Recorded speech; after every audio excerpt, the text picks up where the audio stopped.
that. Well, there we go. Right, we're back and we're live. Lil, welcome back again to Coffee and Conversations with Champions. I do want to say for anyone who's now going to be watching this for the first time, South African powerlifting legend, athlete, coach, and just a very dynamic business person. I'm going to throw that in as well. So we were up, we were live. I made a very amateur mistake, and it's something that I tell my guys all the time at the stream not to do. We have a dedicated Mac Mini M4 that we run our streams on now, and there's nothing else on it. I didn't realize, I'd forgotten that I was doing an export of 1,600 photos that we had edited for the Strongman comp in Derbs, and that was running since this morning, and that just overwhelmed the computer that I'm using now. So I do apologize, and apologies to everyone. So that's why we had to quickly shut everything down, jump out, and then I'll let that export continue again tonight. So anyway, Lil, welcome back. Good to have you. Give you one of these. There we go. Much better. So I think if we can start again from the beginning, because I sort of lost you just as you were doing your intro. You were talking about combat sports and how you got into powerlifting. You mentioned the bluff, and that's when the computer crashed, because we all know rough and tough from the bluff. And and it wasn't even the bluff. I said that incorrectly. Yeah. Cool. All right, so go for it. So who is Lil? Okay, so I'm a strength and performance coach, previously the owner of OTG Athletic, now OTG Method, which is an online business, 4 times world powerlifting champion in the GPC and WPC respectively. And there are a couple of world records there as well in those federations. There is 19 of them, yes. Okay, that's a few. Yeah, right. Okay, so there we go. So how did you get into the sport? All right. So I have been in the strength and conditioning world since around 2009. I've worked previously primarily with or in combat sports. And I've always been a strong believer in the compound lifts, the squat, the bench press, and the deadlift, which is something that I incorporated into my athletes training for combat athletes. So they're also big modalities that I trained myself. I've always trained those 3 lifts. I was in the gym one day, I was weighing around 48 kilos, and I was repping out 140 kilo deadlift. Sure. And a strongman coach here in Durban by the name of Rory Jacobson had seen a video go up on Facebook. And he said, wow, that's really strong for someone your size. There's a powerlifting meet down on the points here in Durban in 2 weeks' time. Why don't you come down and give it a shot? And I said, well, I know nothing about powerlifting. I know the sport, but I knew nothing about the rules, how the competition ran. I walked into this completely blindly. I had no clue about any of the rules. We were using monoliths, things I had never seen before.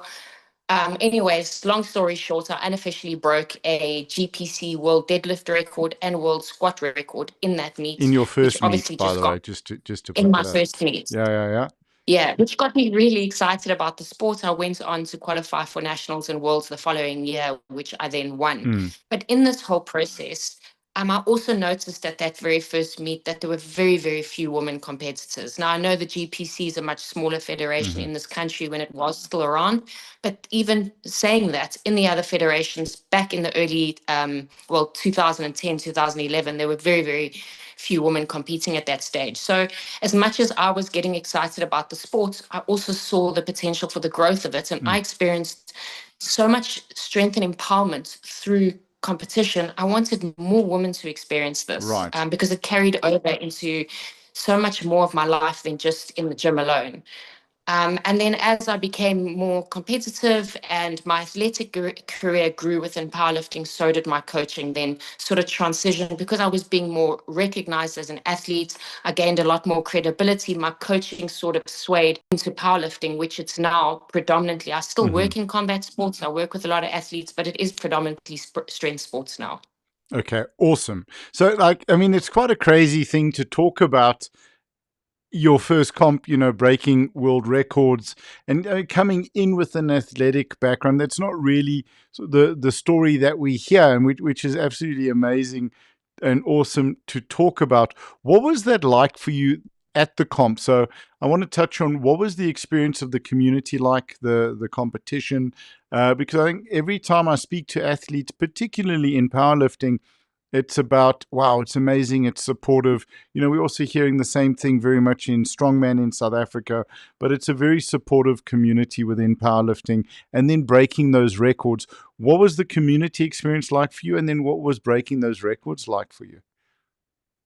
So there's so many elements of it that I could dive into here, but I heard on Sam's podcast with you, Sam Mm, Brownstein, he actually nailed it. The biggest thing about the sport, I do come from a competitive background in other sports, and because I work in sports, I know what those communities are like. The thing that was so encouraging was your competition was rooting for you. Nobody wants to see anyone on that platform fail because we know how much work goes into it. mm, That you want to see people succeed no matter how tough the competition is. So that was one thing I found really, really inspiring and something that was so different and unique from any other sport that I'd ever dealt with. And then so that was the community mm, element. mm, With mm, regards to the sport, like I mentioned, it's incredibly empowering. Now, what I find about powerlifting and strongman is that it seems to attract people that are accustomed to a struggle. So mm, these mm, sports are incredibly hard. They're not just hard on your bodies. The mental resilience that you develop training for these sports because they are so tough are paramount. And why I say that I noticed that um, people who are accustomed to a struggle are found in powerlifting and strongman. And when I say a struggle, I mean people who may have had difficult upbringings or may have dealt with some kind of abuse in their lives or mm-hmm. addiction or those kind of struggles. I find there's more of those people in these sports than there would be in combat sports or Right, in sure. anything else. So I found that very interesting. And I come from a background of addiction, and it changed. I've seen so many people change in so many ways, not just the athletes competing at Mm-hmm. a high level or at an elite level. The everyday moms, the teachers, the accountants, there's so many different people competing for so many different reasons. And whether they get to an elite level or not, or they just Mm. joining those weekend comps because of what it's done for them, it's a sport that does a paramount for an individual as opposed to anything else I've ever seen. And that just really stood out for me. Sure, that's very, very cool. And I think, you touch on the recovery side, the addiction side. There are so many athletes that have had a struggle with addiction that have found the sport and have done incredibly well, whether that's in their first year of competition or whether it's 3, 4, 5 years of competing. An amazing, amazing thing. One thing that I found within South Africa, particularly, is that we've really started to have women show what they're made of in this sport and really sort of, shouting very, very loud by their actions, not their words, in what they're doing and what they've been able to do. I think in the last sort of 5 to 7 to 10 years that I've seen, I remember going to Morocco. Gee, okay, so maybe I need to say 15 years. I'm getting old here. But I think 2015 or 2016. And South Africa got a request from the African Powerlifting Federation, from what I understand, to bring a strong team of girls because we were trying to really, show that it's an inclusive sport on the continent. And it was amazing. It was also amazing to see these girls from countries like Morocco, from Tunisia, from Algeria, and incredibly, incredibly strong. And as particularly with the Muslim countries where it was a little bit more of a challenge in terms of clothing, Mhm. and now also seeing SBD step up in terms of the clothing Yes. that they like. I mean, that they manufacture the IPF in terms of the clothing that's allowed and very, very respectful of ladies and allowing them that opportunity. What is it about I love these questions. What is it about getting strong that is so amazing for South African women? I think it's not the physical Mm, strength that is hitting home for us, but how that strength carries over into your everyday life, how it builds this incredible confidence. It makes you approach your job better. It makes you approach your family life better. Strength, that physical strength, like I said, that carry over mm, into the mental resilience that it builds is what really stands out for me and what I think is really hitting home for a lot of women. We're seeing physical strength is so much more than just what our bodies are physically capable of. But you need to be mentally strong to get physically strong. So it's really building that mental stamina. Do you find that the two work concurrently?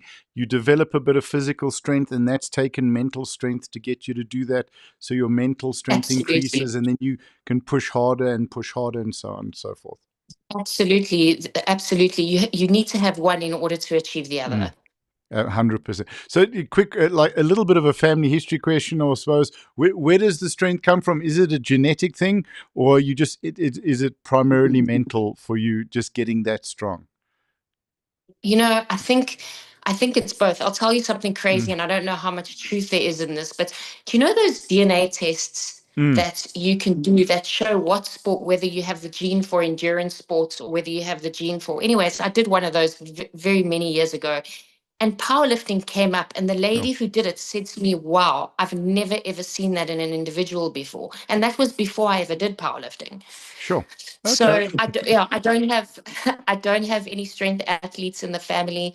I am the only one, and I must say that I feel like from the first time I walked into a gym, I was able to do a pull up. Now most women aren't Mm. able to do something like a pull up first time. So Most men um, aren't able to do a pull yeah, up the first time. most men, Yeah. yeah. So I think there is definitely some genes, Mm. some gene play there. But yeah, I think just having an athletic background definitely contributed to my performance. But also, just to put across for our audience, great genetics, good genetics, unbelievable genetics are not the be all and end all. If you're not putting in the work, you're not putting in the hours, the nutrition, the sleep, the recovery, you're not going to get to be breaking No, records.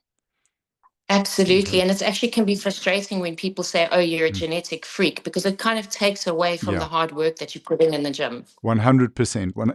Nothing, no level of genetic gift will ever surpass the ability of an athlete to work hard and consistently with moderate genetics. Yeah. Absolutely. Like people also like to blame leverage or talk about leverage in sport. They're better able to Mm. bench press or squat or deadlift because of their leverages. Yes, I can appreciate that. But at the same time, you have to learn how to be efficient at moving a weight. Listen, I can bench 165. I've never broken a 200 deadlift. So, because I got bench press arms, but you're going to lose it on the deadlift. So, and if you got deadlift arms, you're going to suffer on the bench. Exactly. So yeah. Exactly. You got to work at them. But again, you can't out leverage good training. I think very simply put. So Yeah, absolutely. one of the things that I wanted to touch on, and having been connected through social media, and what I realized, by the way, I owe you an apology. We weren't following you on the media channel on Instagram because I was always watching what you were doing on YouTube. Not YouTube, Facebook, excuse me. But COVID came along, and you had built up a really successful gym, and I want to chat about that. I mean, training the world's strongest Rebbitzin as well, and Umschlanger. I think it was because of the prevalence of CrossFit gyms. I think yours was the one of the few gyms where guys actually had to keep their shirts on because that's how you know you're at a CrossFit Yes. gym, right? And Yes. so let's chat about building up the gym. OTG, and it had a great reputation, was a great brand. Let's talk about that story and then the transition into online, because I can talk to you about getting South African women strong, but also women around the world and guys around the world, Yeah. which we'll cover shortly. So when I came up with the idea of OTG, or when I was looking to open the gym, it was really because I was looking for a place that I could forge strength Mm. in the way that I knew how to best. And unfortunately, there weren't many gyms back in 2012 that had what I was looking for. Back then it was a lot of just the commercial facilities. There were probably one or two other gyms in Durban that Mm. were CrossFit gyms. Mm. So that was where OTG kind of stemmed from. So I was just looking for a space, no machines, completely off the grid, just raw brute iron that, when you walked in the doors, you wanted to feel strong, you wanted to smell strength, you Mm-hmm. wanted the essence of strength. And I really spent and dedicated a lot of my life into doing things like really focusing on grip strength, for example, because no one was really doing it in Durban. And grip strength was important to my combat athletes, Mm-hmm. very important to strength athletes as well. So OTG did immediately become very different to what else was available here in Durban. So 7 years at OTG, again, combat athletes, powerlifters. I also had the general population in at OTG. Obviously, the more successful I became as an athlete, the gym itself got a lot more credibility. And then unfortunately, we had a black swan event like COVID hit us that nobody was prepared Yeah. for in any business. And the night that we went into lockdown, what was it, the 26th of March or Yep. something? 26th of March. I got home. Yeah, I got home that evening and I thought there is no ways I'm going to allow the government to decide when I and how I can continue to earn an income. I wasn't going to break any rules and continue to keep my gym open and do something on the sly, but I always wanted to tap into the online world. So I've been coached by Sebastian Oreb throughout my powerlifting career. If you don't know of him, the Australian strength coach, he coaches Thor. And he took me to 4 world championships. He took me to 48 South African records. And never have we spoken on the phone. Never have we had a video communication like this. But it came down to how this coach communicated. And what I found phenomenal was that we now were able, and this was before COVID, but because of communication, we're able to reach out to coaches elsewhere in the world to help us improve as athletes. We are no longer just tied down to what we had in our area code. Yeah. So I always wanted to tap into the online world because I saw how Sebastian had changed my life as an athlete and how many athletes' lives he changed. But because I was running a business and I was spending so much time working in the business, I didn't really have a lot of opportunity to work on the business. So that night in lockdown, sat down, decided that's it. This is an opportunity for me. And by the time that the gyms had reopened, I think it was August that year, um, I had already tripled my income online, and I had to make that decision of whether I was going to reopen my facility, this place that I'd put my heart and soul into for the last 7 years, or was I now going to go in a completely opposite direction? And it was a very difficult decision to make. And I still run into people in the street today who say, we really miss OCG and wouldn't you reconsider? But I was now able to help people around the world. And aside for what that did for me financially, being able to earn dollars instead of rands, I was driven in this industry by empowering people through strength. And I was now able to do that internationally. And here we are 5 years later, and it's been extremely successful for me. I do have athletes all over the world from all sorts of different sports, all walks of life. It's been incredible. It really, really has been. And yes, I do still miss my facility. Would I go back? No. This is just where my footprint is right now. So I think Frank the Tank's timing is fantastic. Let me pop this up here. There we go. It says Lil is a legend. There you go. You see, I wasn't the only one to say that. Thank you, guys. We just size that in there. You. Perfect. Yeah, that's it.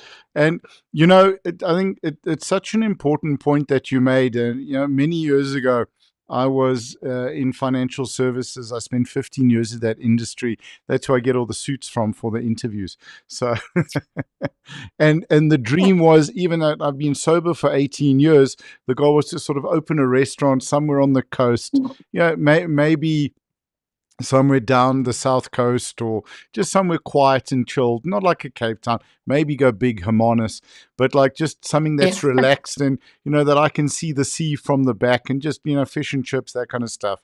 And for me, the thought came sort of, would maybe the physical gym be like a retirement goal, where it's, you open at 7 for a couple of hours and then go, and where it then just becomes a place to hang out, where, that's sort of the idea. Absolutely. Would that be an option? Yeah.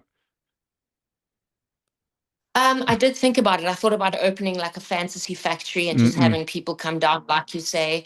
But I'm in a different space completely now. I really no, am I'm talking 30 years from now, 20, 30 years from now, as a retirement goal. I'm 41. Yeah, I know. So you'll be coaching until you're 80. It's fine. So. I would love it. I really would. I love to be around the community, and I don't want to say that out loud. Yeah. In case, I don't get people's hopes up. So here's an idea I'm going to throw out, just as an idea. I think you need to open a little boutique hotel, and with a gym, everything's focused on health and wellness and strength, and then your international clients, when they come and visit South Africa, can come and stay at the hotel and then train there as well. So there we go. I love I'm putting that it. out there. So Fun dream, yeah, yeah. 100%. Huh? There we go. Hold on. Yeah, there's another one from Freddie. Love Oh, it. 40 is the new 35. I think 40 is the new 25, actually. Which is really cool. I just want to let's talk about the growth of the international business, the online business, how that sort of started, how that evolved, because it's not just athletes in South Africa that needed a place to train during lockdown. It's really grown into something quite massive and quite substantial. I think, sort of over 20,000 followers on Instagram. Everyone that you talk to at a competition, at least there's someone or a group of guys that are training with you. How did that evolve, and what was that like for you, being able to take your ethos, your message, and your principles to the world? So, firstly, as a coach, I think something that I did, I don't know if other coaches do this, but when I was starting out, one of the things I did was I reached out to the Mm. guys who were the best in the game. So I reached out to Sebastian Arab, I reached out to Brian Carroll, and I developed relationships with these people, and they've definitely helped me stay one step ahead. Mm-hmm. They've definitely helped me. I mean, they have spoken a lot about me on their own channels, which has helped give me more credibility and put more eyes on me as a coach. Obviously, as an athlete, I was a successful athlete while I was still competing, so that gave me that extra credibility. Um, so, what was the question again? Sorry. Yeah, so just in terms of being a coach, growing that your brand internationally, bringing on these international clients, what did that mean to Oh, you how? as the Yes. coach, in terms of, like, you now have this opportunity to share your principles, your system, your beliefs, basically, with people from around the world, and effectively to take that message of strength to people Yeah. internationally. Look, it's quite a challenge because when you're working in a bricks and Mm. mortar business, it's easy to earn people's Mm-hmm. trust.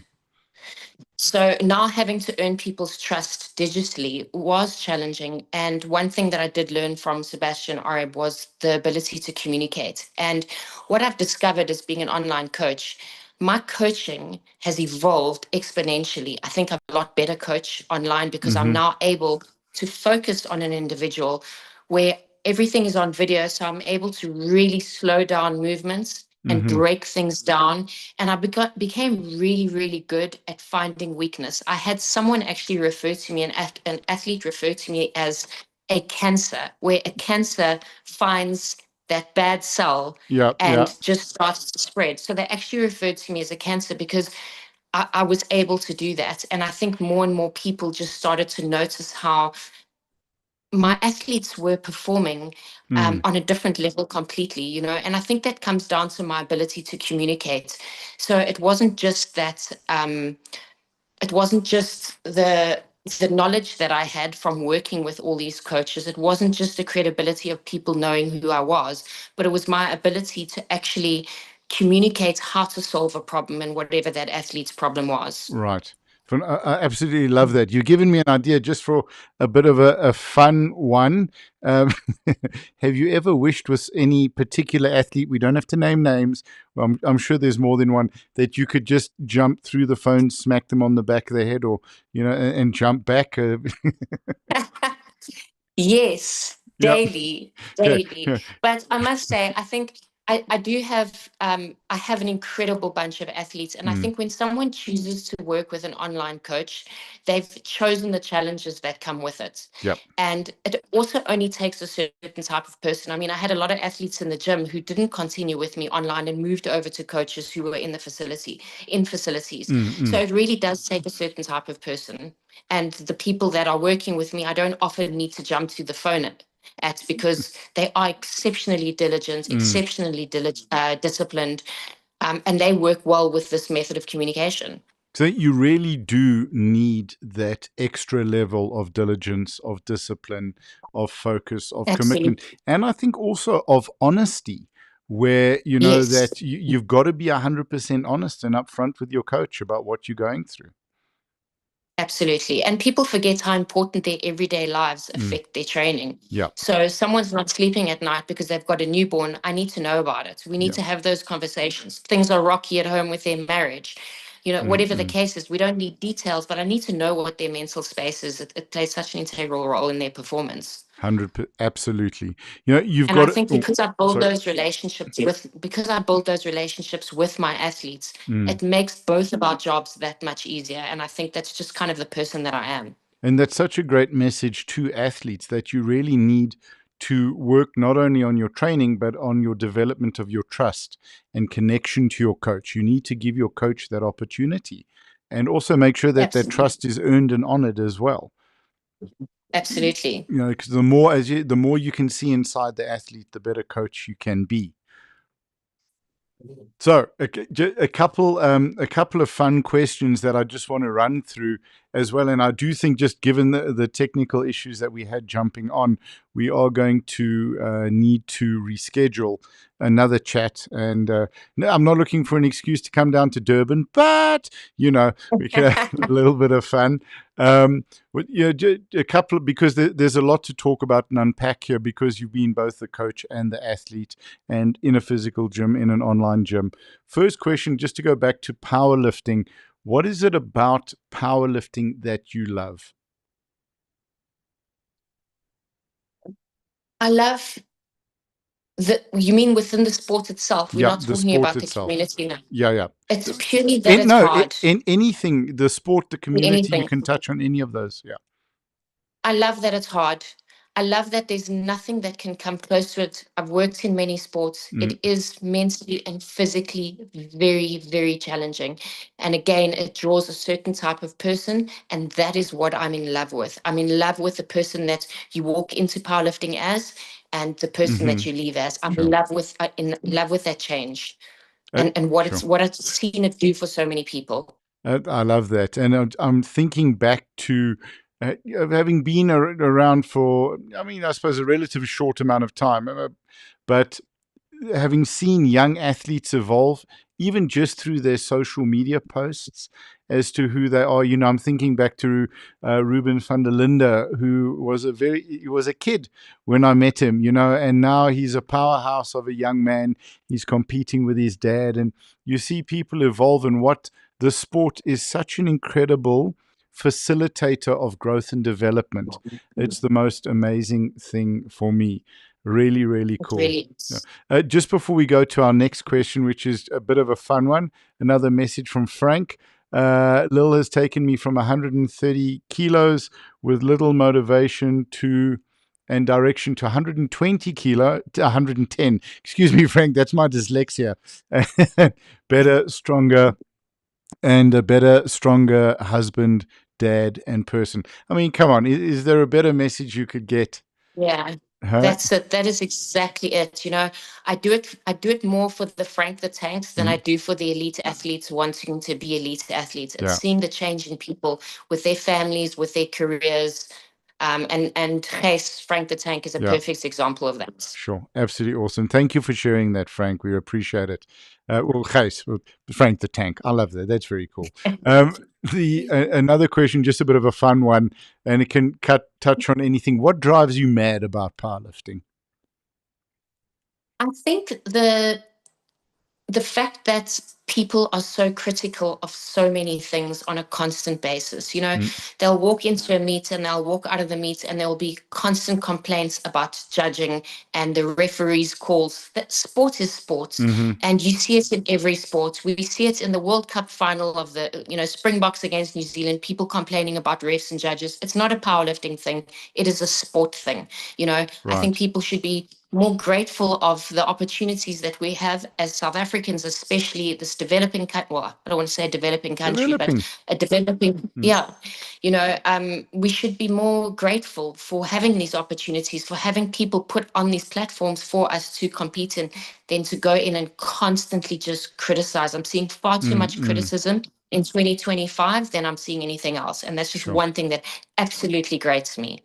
And I think, social media has been such a wonderful contributor to the growth of the sport, but it's also been a platform for people from a distance, as you said, to criticize, to complain, and to Yeah. moan.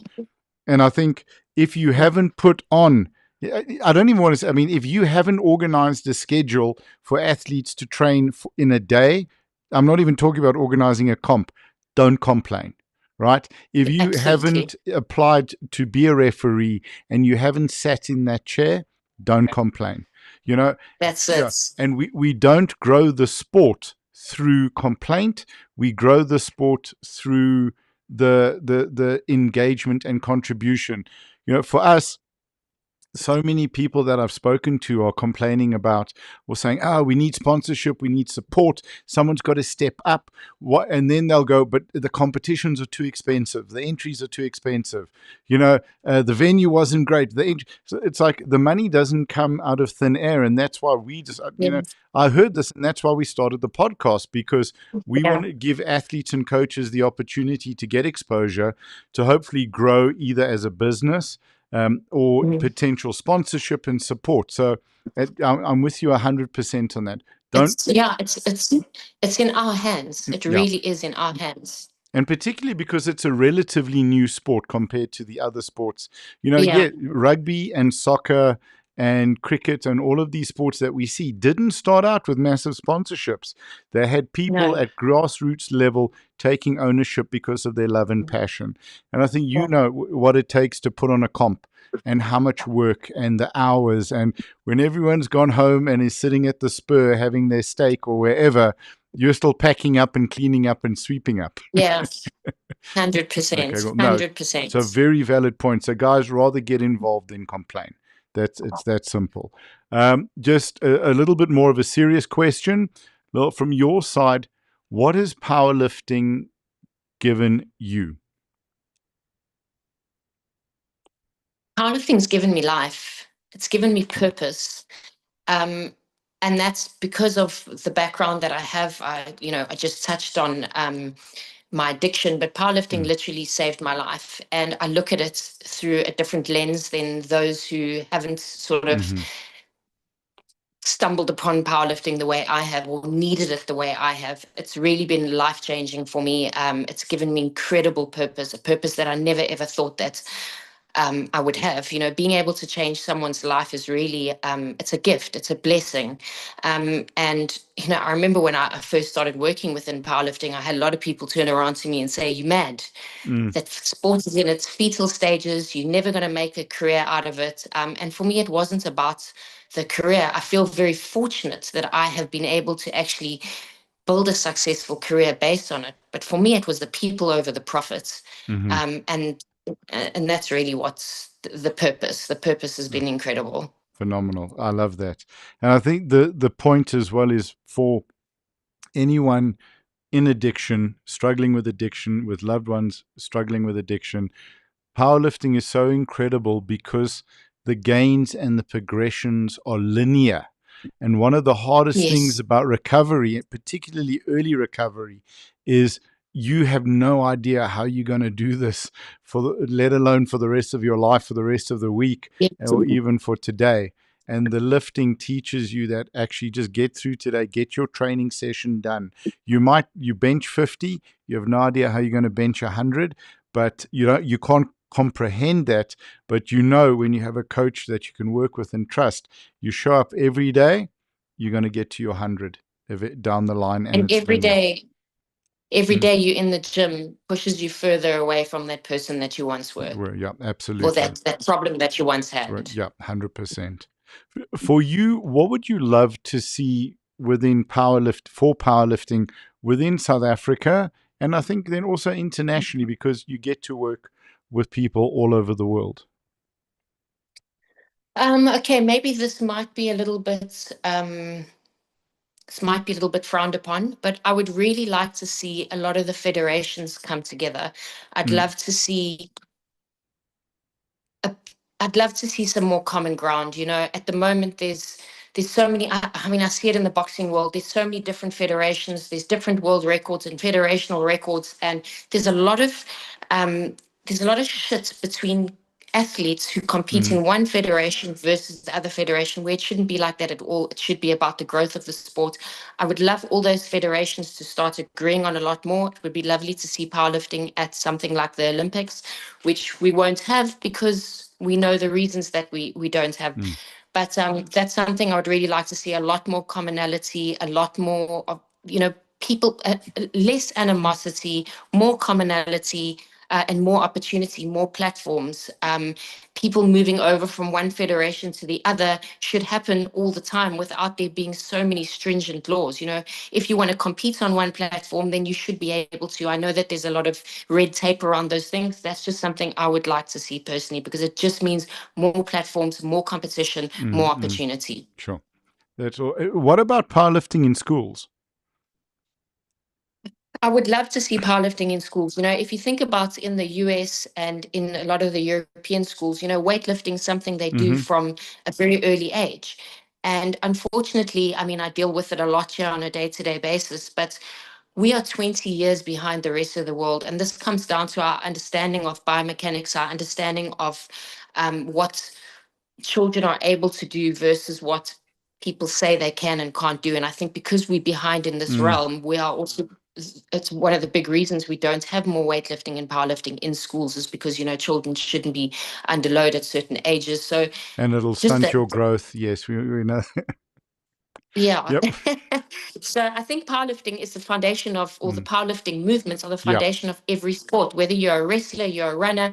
I mean, I coach all these athletes, and I'm a huge advocate for runners and triathletes and swimmers and surfers and motocross riders to squat and to deadlift, not so much bench press. Mm, But mm. those two compound movements, they should play a huge role in any sports development. So to not have them at a school level is really just, we look at like our MMA in this country and how far behind we are in the rest of the world, because athletes are competing in wrestling and those sports at a school level already. We don't have that exposure. Yeah. We miss, our schools are missing a lot on an athletic side. And I think also just that's those are such valid points. I think sports, strength training, athletics is being neglected at many, many schools in favor of academics, where it's going focus. But just the training alone on its own is a wonderful outlet. It's an incredible balance. Kids got Mm. better posture because they've got a stronger posterior chain. They're going to study better. Their shoulders are going to be back. They're getting in more Absolutely. air. They're going to perform better. All of these wonderful things. It's definitely something that we need to look at, because we do well in certain sports, but this is a way of Yeah. solidifying a foundation that's going to bring amazing athletes through. Absolutely. From your side, in terms of what you would like to do with your practice, with your business, is there anything that you're looking to grow and develop and change that you'd like to talk about, or are you just keeping it on track for where it is? I'm keeping it on track. I think our biggest goal at OTG, which is Mm. not myself, but my team, is to increase our global footprint. And we're Mm-hmm. doing that. I don't believe that. What's that saying about overnight successes? There's Mm. no such thing as an overnight success. We've been here 15 years now, chipping away, and I just want to continue to constantly do that. I don't, as much as I would love to have 10 coaches under me and Mm-mm. 300 athletes, the way that we're moving forward at the moment and slowly increasing that global footprint, we're right on track for what I've always wanted for OTG. Okay, awesome. I think just on that point as well, and I don't think people realize how much work actually goes into what you do. You've got a phenomenal social media presence. You're always posting stuff for potential new clients, for your existing clients.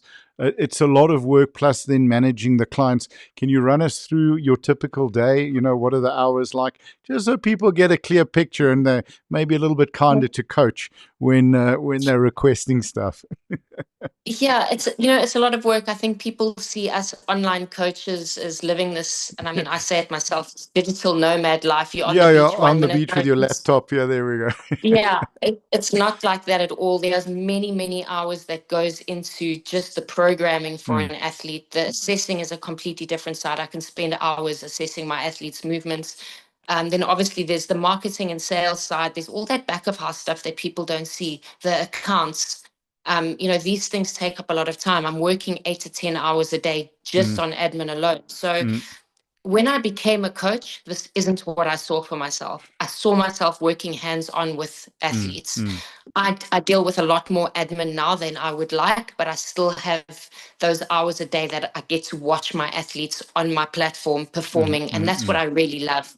But it's the admin that builds the business. Like I mentioned earlier, it's about working on your business as opposed to in your business. Yeah. And I make sure that I split that 50-50 daily. So things like the content that I'm constantly putting out there, that is me working on my business, me coaching my athletes, building those programs, dealing with accounts and HR and all that. That's me working in it 8 to 10 hours a day easily. I just had a baby. I had the baby on the Tuesday. I was back at work Monday morning.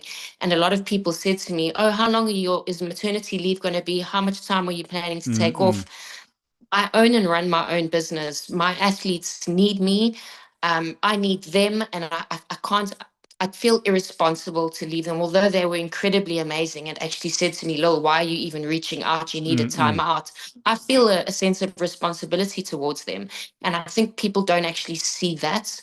When you do have your own business, that there's no stepping away ever. You are at it 7 days a week. And yes, you Yeah. may not be communicating with your athletes, but it's the other sides of the business, sales and marketing. And these are not things that I'm trained in. They're things that I've had to learn. So I have to consider every element of my business on a day-to-day basis, aside from just the coaching. The coaching is what I love and thrive on. It's all the other stuff that has to be done. Yeah, 100%. Yeah, and it 7 days a week. Yeah. and it never ever stops. The No. that inbox is a very hungry beast. Well, that's the thing. A few years ago, when was it? 2021, I climbed Kilimanjaro, which meant 10 days I was offline. And in 10 days, we never made a single sale. We never had any growth. And that's because, unfortunately, the business does bottleneck at me. But that's the fate of the kind of work that we do. Yeah, 100%. Sure, absolutely. Speaking of the work that you do, two questions. Why should someone get into powerlifting if they've never considered it as a sport? And also, why online coaching, if we could break that down, versus a gym? And I think the wonderful thing is, like South Africa leveraging exchange rates and all of these amazing things, these are the opportunities that people have. So if we can go through those two questions. Okay. So powerlifting, look, if you're looking to be a competitive powerlifter or whether you're looking to train through the methodology of powerlifting, I think both should be considered. If you're looking to get stronger, if you're looking to lose fat, if you're looking to, improve your sport and use it as something as an accessory to your existing training, powerlifting is going to answer and tick all those boxes for you. Because again, it's made up of three very simple and very fundamental movements that carry over into everything. So whether you're looking to compete in powerlifting, which, to be honest, most people who start training with OTG, or not just myself, who start training with the squat, the bench press, and the deadlift, fall in love with it, then learn to understand powerlifting and end up competing in powerlifting. 70% of people, in just the people that I've worked with alone. So that's why they should get involved in powerlifting, or why they should, pursue it. And then the other question was, why online? Let me tell you why online. Firstly, like I said, you are able to reach out to the coaches who you want to work with, and you are not bound by the ones in your area code. So you can be selective. You can be selective of the coaching styles that you like, whether you want to work with a male, whether you want to work with a female, whether someone is relatable. There's a certain benefit, a huge benefit to training online. Like I said, our eyes as coaches are breaking down every single movement all the time. What I found as a coach in a facility, I have a client squatting in front of me, in 3 seconds, that movement's gone. That movement is gone. I find the injury rate was a lot higher when I had a gym versus what I'm able to do with my athletes now. Our injury rate is very low. Look, sport is sport, and we do have injuries, but our rate is exceptionally low. And I really do believe that comes down to the ability to break things down, to be far more technically observant. So that was the first thing. The second thing, I did mention, we are now able to access the coaches we really want to work with. Again, you need the discipline, you need the diligence to be able to do it. But if you are serious about wanting to achieve things within your sport, and this is why I always say I really love working with athletes, is because they're driven by competition. Yeah. They're not driven by fitting into their skinny jeans. Because, Gijs, Frank the Tank, if you don't want to squat on Monday because you don't feel like it, that's not my problem, my friend. It is your problem. Because when you get up on that platform and you're missing your PRs, or you're not where you want to be, that's your responsibility because of your diligence and your discipline. Fortunately, I don't have athletes like that. They're very, very driven by their competition. So that's the only downfall. In order to be online coached, you need to be disciplined. You need to be diligent. If you bring that to the party, we bring everything else. Just give Phenomenal. us your Lovely. commitments. Yeah, that's it. All a coach wants, right, is commitment. And I think something else that's so valuable, it's not only area, it's time. It's not about being geographically locked, it's being time locked. If you want to train with a specific coach, but they don't have that time slot available, or if you're feeling you're not getting the look that the attention you need, online is really the way to go. And I think, and 99% of, sorry to chip in here, but 99% of powerlifters here are professionals. They are working full-time jobs. They have families. They only have a certain amount of time that they have available to them.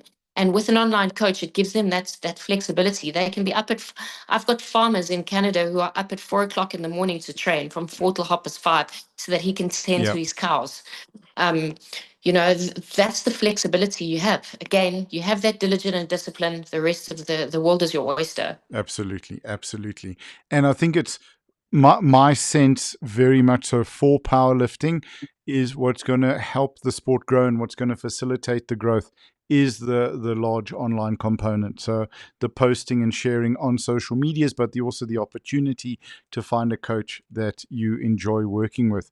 On a slightly lighter note, perhaps for a bit of fun, having touched on addiction, do you think coaches have an addiction with their clients when they see the progress, where they have to say, have you ever considered competing?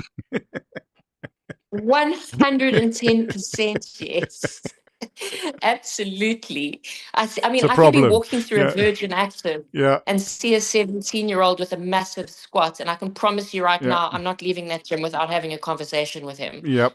Absolutely. 100%. And it's you walk around in public, you go, we can help that. You clearly squat. I'm sure we can help, and just like, hey, that posture, look at the, absolutely. Yeah. Short arms. You would be a look good at those bencher. Quads. Look at those quads. Yes. Yeah. 100%. Oh, awesome. Lil, really, it's been absolutely fantastic to chat to you. Apologies, completely my fault what happened. I didn't shut down Lightroom, but we'll definitely get you back on in the future. I've got to come down to Natal in the next couple of weeks to shoot some content, so I will give you a shout and then we can do it in person, which is going to be absolutely awesome. Thank you for your time. Thank you for what you've shared. And it's been awesome to get in touch. Your Instagram handle's up there. If people want to get in touch, they can reach out and start the process.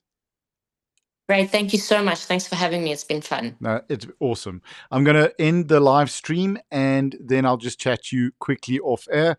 So I think we've got Ricardo, our fantastic para powerlifter at 7. And then we've got Bobby, the Punisher, talking about slap fights at 8. So it's a nice busy afternoon or evening, wherever you are watching this from in the world. Folks, thanks for joining us. Well, thanks again for being with us. I'll chat to you in a minute.